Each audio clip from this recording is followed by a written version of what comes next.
Red Bull has reportedly decided to move forward with the young core and demote Perez from the team, with one of the primary candidates to replace him being Liam Lawson.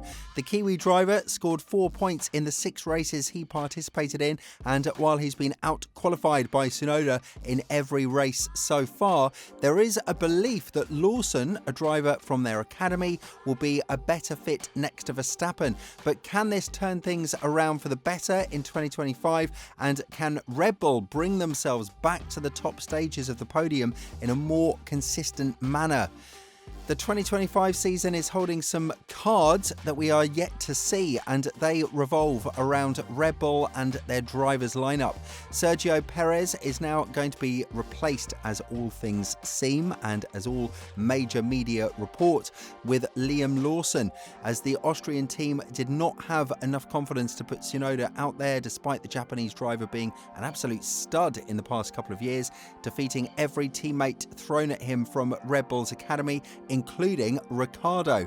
Be that as it may, Red Bull has activated the performance clause of Perez, and while this was supposed to be done much earlier, or more precisely around the summer break, when we were supposed to see Ricciardo in the RB20, they continued with the Mexican driver through to the end of the year in order to give more time for Lawson and Ricciardo to prove their worth. Of course, now the situation is vastly different, and it's Lawson who is tipped to replace Perez in Red Bull and not Ricciardo, which might have given Red Bull some great insight headed into the upcoming season.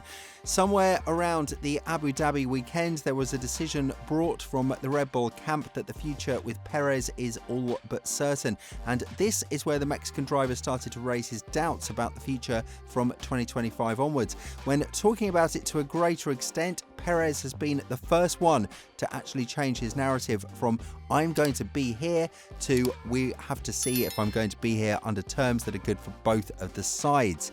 As he said, "Well, at the moment, I don't know. I just know I've got a contract to race next year. Unless something changes in the coming days, that is going to be the situation for next year. I think at the moment, all I can say is I've got a contract that I signed up in the middle of the year to race for the team for the next 3 years. So we'll see what happens and how the conversation goes in the coming days." The decision to replace Perez, however, relied heavily on the tyre test of Tsunoda after Abu Dhabi's last race, and while it went in a perfect fashion, as the Japanese driver felt like the engineers were extremely satisfied from it, there are certain doubts over his future with the team. Everyone will know Yuki as a Honda-related driver, and that gives him a position in which the next top team that he can fight for a seat in is Aston Martin from 2026 onwards. Of course, for that to happen, Tsunoda would have to see a massive endorsement campaign from Honda, because they are the ones who brought him to this rank, but that will really depend on whether or not the team has what it takes to take the risk with Yuki. When talking about the tyre test, Tsunoda was more than happy with the feedback that he was able to provide to the engineers, further stating, "I heard a lot about how impressed the engineers were, particularly with my feedback. This came not only from the trackside engineers, but also from the engineers supporting remotely from Red Bull's factory in Milton Keynes. They mentioned how impressed they were with my input. That area was a key target for me. I believe Red Bull already understands that my speed isn't much of an issue. Instead, what they are more focused on is things like my feedback, my behaviour within the team, and how I conduct myself in the car. They probably saw those areas as the biggest unknowns. So while keeping that in mind, I continued to provide feedback as I always have, aiming to communicate as thoroughly and with as much detail as possible." But still, it doesn't seem like Yuki's performance in the tyre test was enough, and that is why Red Bull has likely chosen to put Lawson in that position. He is the man who they have invested a lot in from their academy, and he is the driver that got promised so much after his amazing 5-race stint back in 2023, scoring 2 points in Singapore in one of the worst cars on the grid at that time. And of course, the deficit that Red Bull has right now to McLaren and Ferrari is just too big, and they definitely need two drivers who are going to score high points in order to compete. And if you add the fact that if Perez participated in the first 4 races of the season only and missed the rest of the 20, the team would have still finished ahead of Mercedes in the Constructors' Championship. It does go to show how much of a failure the Mexican driver proved to be. Furthermore, Marco emphasised how important the feeling of the shareholders in the team is, because they are the ones who are bringing everything to the table. And when talking about it to a greater extent, the veteran Austrian said, "We have to have 2 drivers who finish in the points. Max is more than 200 points ahead of Sergio in the driver standings. For our employees, it is a disappointment because they will not receive their bonuses as they depend on our position in the Constructors' Championship." There is a meeting Monday after Abu Dhabi. All the major people are there, all of the shareholders, and the decision will be done. We always, or most of the time, brought our own drivers through the Red Bull program, and I think it's a philosophical decision. Do we stick to that? And what I got from the shareholders is it will be in this direction. All of this is hinting towards another very interesting promotion, Hadjar to Racing Bulls. This will be yet another rookie on the grid from 2025 onwards, as even the Frenchman, who finished as a runner-up to Bortoleto in the Formula 2 Championship this year, said in Qatar that everything is official. He just doesn't have the green light to speak about it. The reason why this is happening is because of Marco's influence in the team, as he is the one who is pushing the drivers from the academy to get a seat in Red Bull and Racing Bulls.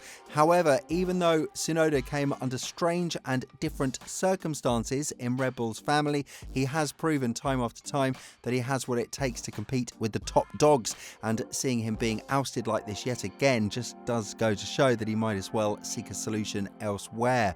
As I mentioned earlier in this video, the choice is in Red Bull's hands, of course, but they are keener on promoting from within rather than promoting a driver who will have an opportunity to leave for Aston Martin if they become competitive straight away in 2026 under the new regulations. This is a risk for Verstappen as well, but nevertheless, it's something that the team can't plan in advance. And when talking about the 2025 lineup, the most important thing has been lined up by Marco, having 2 high point scoring drivers in order to keep up with the top dogs. As he said, "Since we have the fastest and best driver in the field in Max, it is only natural that we take his preferences into account when it comes to developing the car's handling characteristics. I am sure that as long as we give him a competitive car, he will stay at Red Bull Racing. We will be announcing news in the next few days about what the driver pairing will look like next year. There is a lot of speculation and transfer fees are being mentioned that are complete nonsense."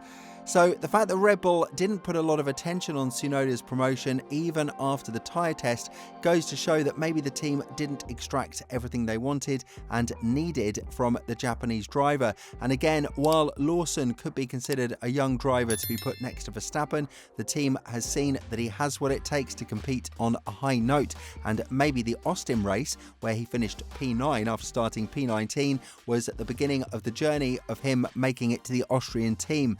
Yep, nobody expects him to outperform Max and to fight for the championship, but then again, he is the driver who should be much closer to the Dutchman in terms of performance and probably replicate what the other teams like Ferrari, McLaren and Mercedes have. This is why the choice lies between him and Tsunoda, and when talking about it to a greater extent, Horner said that one of the Racing Bulls drivers will be the replacement for Perez if a scenario like this arises in the future. With all this in mind, do you think that Lawson replacing Perez is a great idea for Red Bull's future? And furthermore, do you think that Tsunoda can find his revenge elsewhere? Let us know in the comments below.